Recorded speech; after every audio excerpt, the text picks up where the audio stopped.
Britain has a long tradition of timber framing.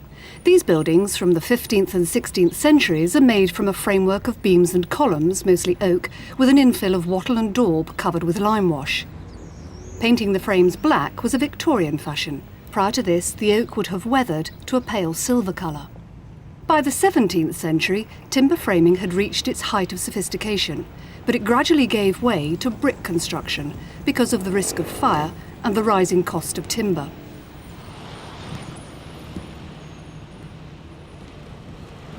Modern timber framing has its origins in North America and Scandinavia and bears little resemblance to its medieval form. Indeed, many new timber frame houses are virtually indistinguishable from their brick and block counterparts. They're made from a series of load-bearing panels, usually storey height, which support the loads from the upper floors and roof. In this country, the frame is normally hidden by brick cladding. Although there are earlier examples of this method, it wasn't widely adopted until the late 1950s. In 1957, the Canada Trend House was promoted at the Ideal Home exhibition as a modern, cost-effective, energy-efficient alternative to brick and block houses.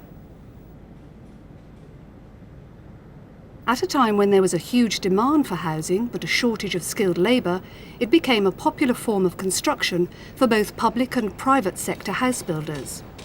They were attracted by the apparent benefits of prefabrication and the speed of construction. During the 1960s and 1970s, hundreds of companies developed their own timber frame systems, and its market share grew rapidly. By the beginning of the 1980s, some 20% of new houses were timber framed, but a burst of largely unfounded adverse publicity reduced this percentage considerably during the middle of the decade. In fact, a number of recent reports have concluded that timber frame is no less reliable in terms of defects than traditional brick and block cavity walls.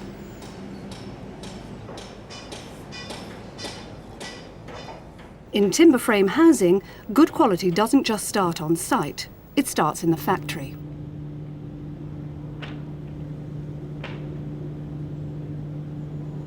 The load-bearing structure is prefabricated in a controlled environment and delivered to site ready for immediate assembly. The process begins with the architect's drawings.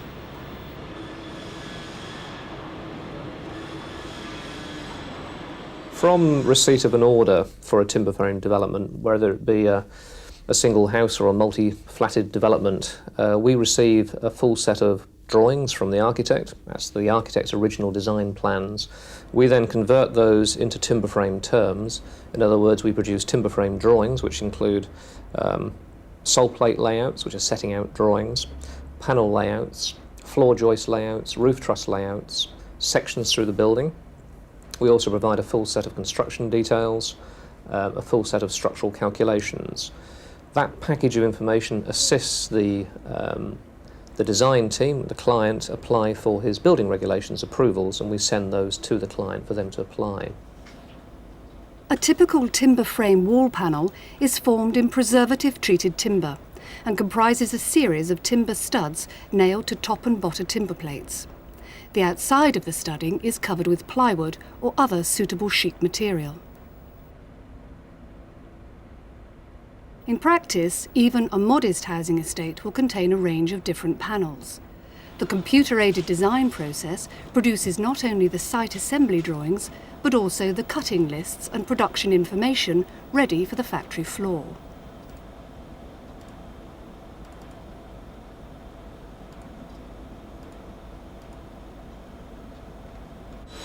In a two-storey house, the timbers are normally 90 mm deep and 38 mm wide.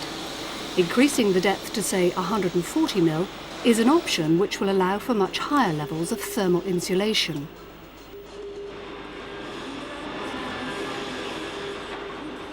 The framing timbers are generally softwoods from Scandinavia, where the cold climate and short growing season produces a relatively dense timber. Prior to arriving in the factory, the timber is stress graded, either by machine or by eye, to ensure it's of adequate strength.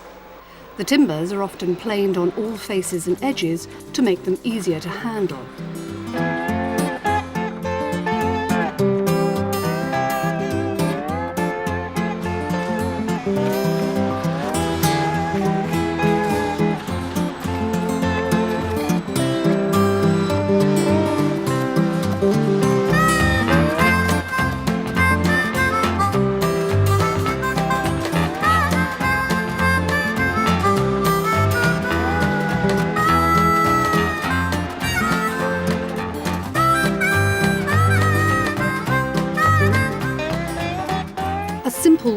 panel isn't rigid and can easily be deformed.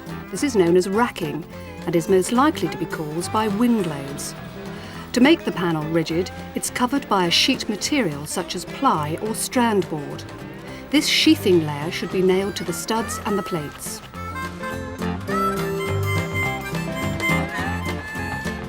Where windows and doors occur, shorter timbers, called cripple studs, support the timber lintel over the opening.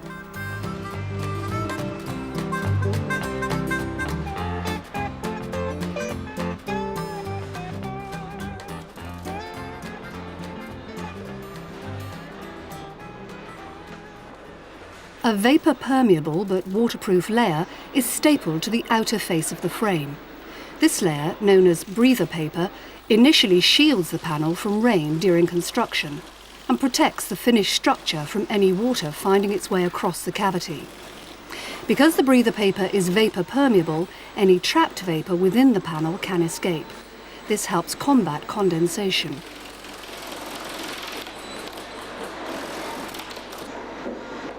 To finish the panel, a temporary hem is formed. On site, this will provide an overlap with the panel below. The position of the studs are marked with tape so that the bricklayers can position their wall ties in the correct place when building the cladding.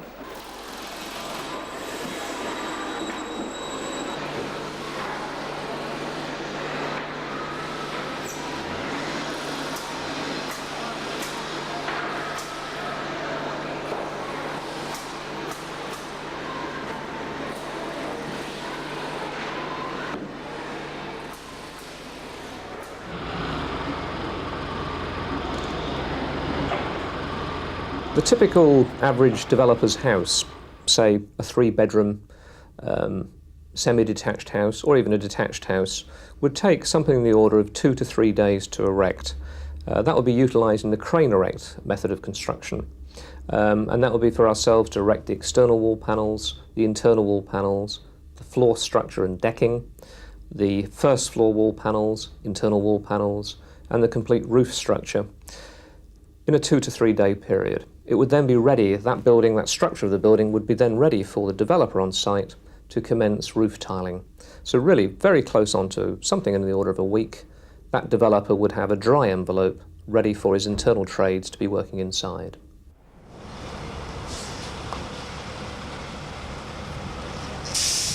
Close coordination between the manufacturer and builder helps to ensure that deliveries occur as and when required.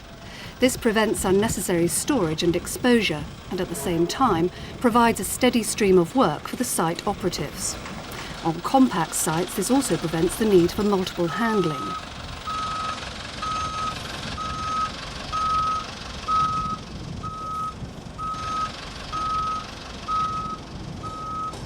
On-site, timber frame, like any other prefabricated system, is less forgiving than brick and block construction. Depending on the specific design, an accurately cast foundation or floor slab is therefore essential. The high water table on this site precluded traditional foundations. Driven precast piles were used instead.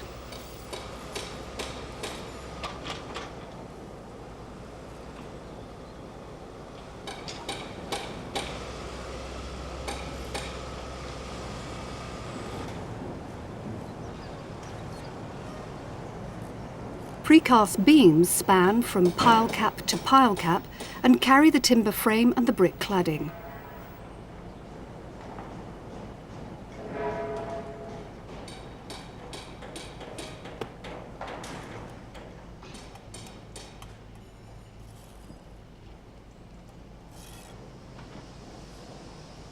If the ground is unsuitable for traditional foundations, it's not likely to be suitable for a ground-bearing slab. Here, a series of pre-stressed beams with an infill of aerated blocks form a suspended floor, quite independent of the ground below.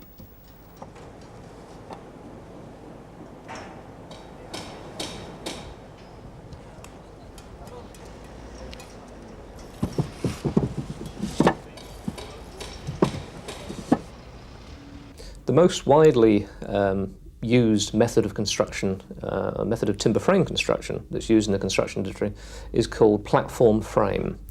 Platform frame is effectively where timber frame wall panels sit on top of the floor construction, giving it the name platform frame.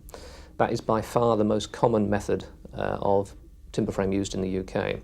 It's also what we call an open timber frame wall panel, i.e. the wall panels are prefabricated in lengths suitable for crane erection or hand erect, lengths of around 3.5 metres, with factory fixed sheathing on the outside, but in between the studs, insulation and plasterboard linings and services are actually fixed on site, hence the term open frame. Timber frames are always erected by timber frame specialist erection crews. We would regard that as a trade itself. Timber frame erecting is a specialist trade. The gangs work in teams numbering anywhere between 3 and 5, and those teams can then be multiplied depending on the size of the development. Once the substructure is complete, erection of the frame can begin. The first stage is to lay the DPC and fix the sole plate.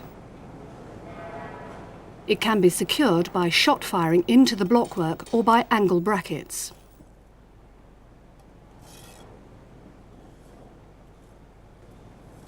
Angle brackets avoid the need to puncture the DPC. However, there's no hard evidence to prove that nailing through the DPC leads to damp penetration. In practice, a polythene DPC forms a tight collar around the nail.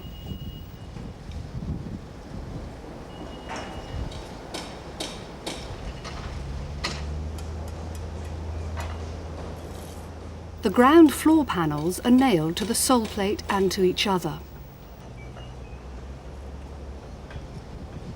As long as the sole plate has been accurately set, level and square, the panels will be a good fit. Minor discrepancies in the substructure can usually be overcome when the sole plate is fixed. The sole plate here has been doubled up to suit the nature of the floor finish, which incorporates a thick layer of insulation. Internal load-bearing partitions, which help carry the first floor joists, are also made from studding. These will eventually be covered with plasterboard both sides, with horizontal noggings to provide stiffness. In some cases, these walls will contain raking braces because they contribute to the rigidity of the whole frame. Window frames can be installed on site or even in the factory. Systems vary, but most are just nailed to the wall panels.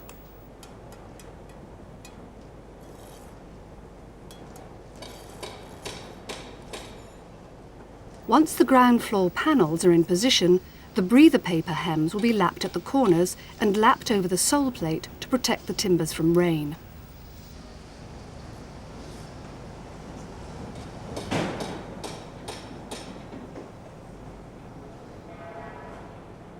There are many advantages for timber frame construction. The main one being speed of construction. It's quite typical for a development or a project constructed in timber frame. It should find at least a saving of 30%. You are using also sustainable materials. It's a much lighter form of construction, so there are savings in terms of the foundation design, particularly if you're building off poor ground conditions, perhaps where the ground needs to be piled and so forth. Other significant advantages include the fact that we will achieve accurate completion dates, mainly because we're not reliant on any weather conditions. If it's raining or snowing or sub-zero temperatures, timber frame developments, timber frame buildings will continue to be constructed. The bricklaying trade and those wet trades, particularly bricklaying, are taken out of the critical path of the building programme itself. So all of a sudden you have building projects that aren't reliant on the brickwork trades. The construction of the first floor is very similar to that used in more traditional houses. What differs is the edge detailing. A head binder is nailed on top of the panels, followed by a header joist and the joists themselves.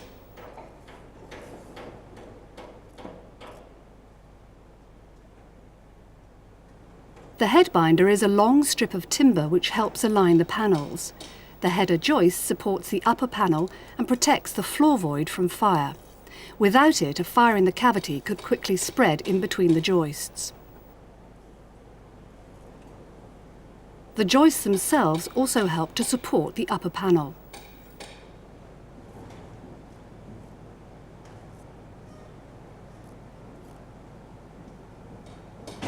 Where joists run parallel to the panel, the detailing is slightly different.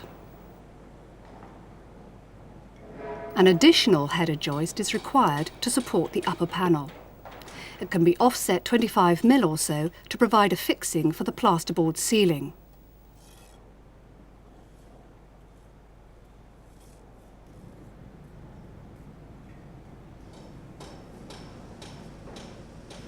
As in traditional construction, there are several suitable floor coverings.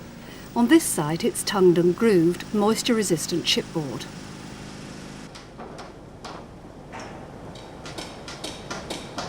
In platform construction, the floor covering runs right to the edge of the frame. This inevitably means that the upper wall panels sit on the floor finish.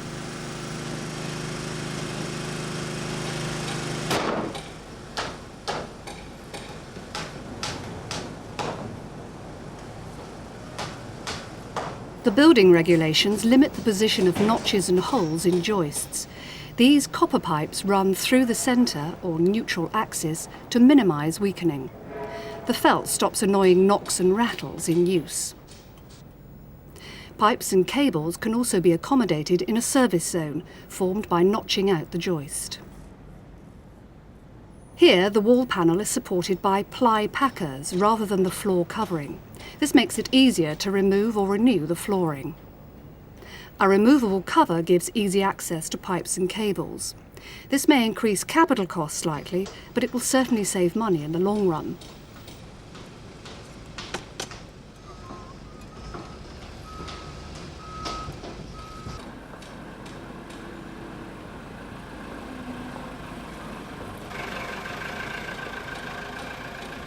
The completed floor covering provides the platform for the upper storey wall panels. In two-storey housing, these can be lifted by hand. Cranes are usually required for 3 storeys and above.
Once the panels are nailed in position, the construction of the roof can begin.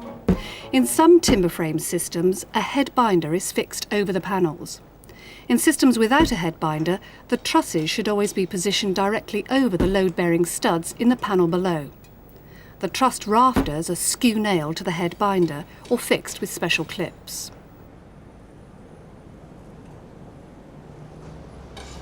In a traditional house, the roof cannot be erected until the cavity wall is complete. But in timber framing, the brickwork is only a cladding and its completion is not critical. Once the panels are in position, the roof structure can be assembled on the ground and lifted into place or built in situ.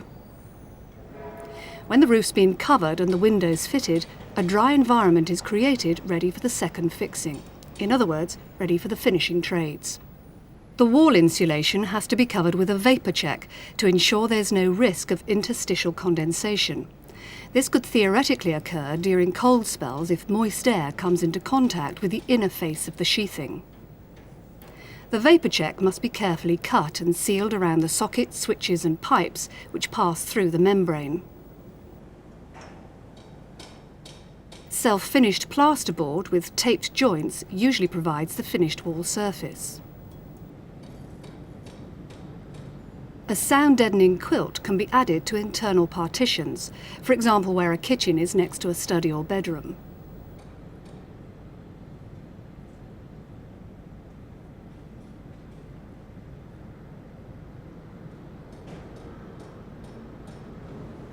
In this country, the cladding is usually brickwork, but timber weatherboarding is a practical alternative. One option is shiplap boards nailed to vertical battens.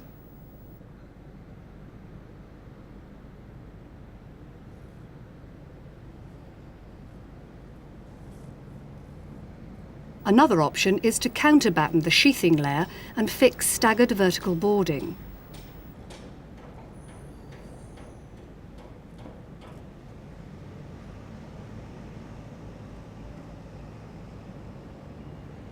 It's even possible to fix a paper-backed mesh to vertical battens and render it.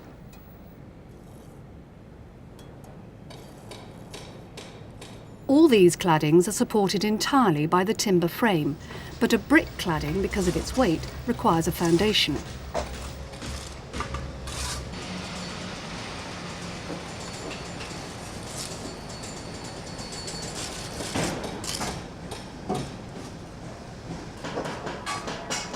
A cavity between the brick and the timber helps keep the frame dry. However, a half brick wall is not freestanding and must be tied to the frame. The ties must be flexible to accommodate minor differential movement of timber and brick. Once erected, the timber frame will shrink in height by 10 mil or so, as its moisture content stabilises.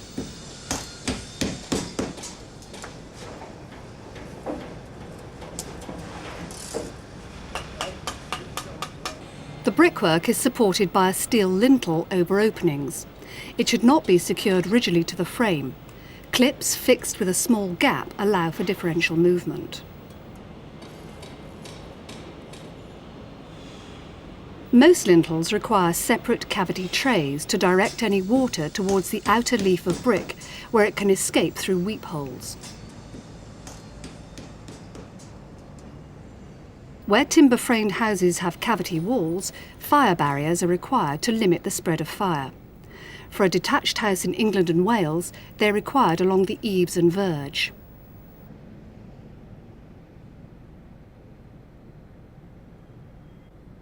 In Scotland and Northern Ireland, the regulations are more onerous. Additional cavity barriers are required around openings, between suspended floors, and at specified centres vertically.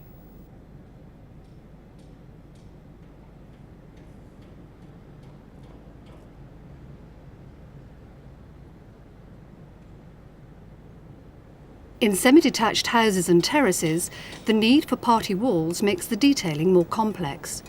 A party wall must provide 1 hour fire resistance and good resistance to the passage of airborne sound. The party walls are normally framed from 2 panels. A combination of board sheathing and diagonal bracing prevents racking.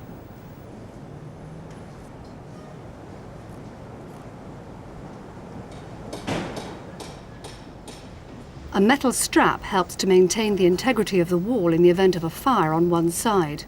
It also helps distribute wind loads along the terrace.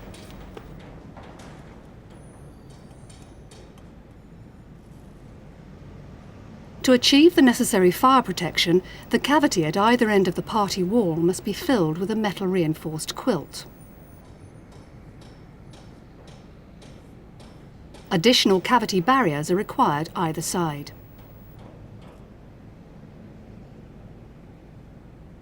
The reinforced quilt must run the full height of the party wall and across its top to the ridge.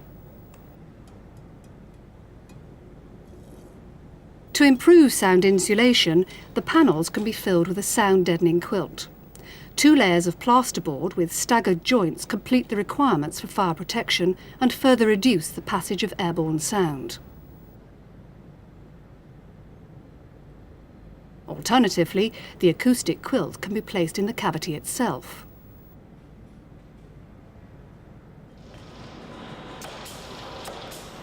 Some manufacturers provide alternative construction details. These composite floor joists, for example, offer a number of advantages.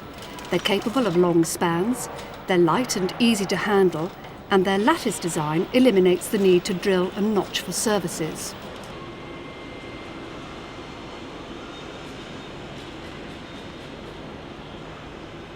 This panel, produced by Prestoplan, is a fairly recent development. The plasterboard lining includes an integral vapour check. This means that the separate polythene membrane shown here is not required. A waterproof, vapour-permeable sheathing precludes the need for a separate breather paper, and insulation is made from recycled paper blown into place.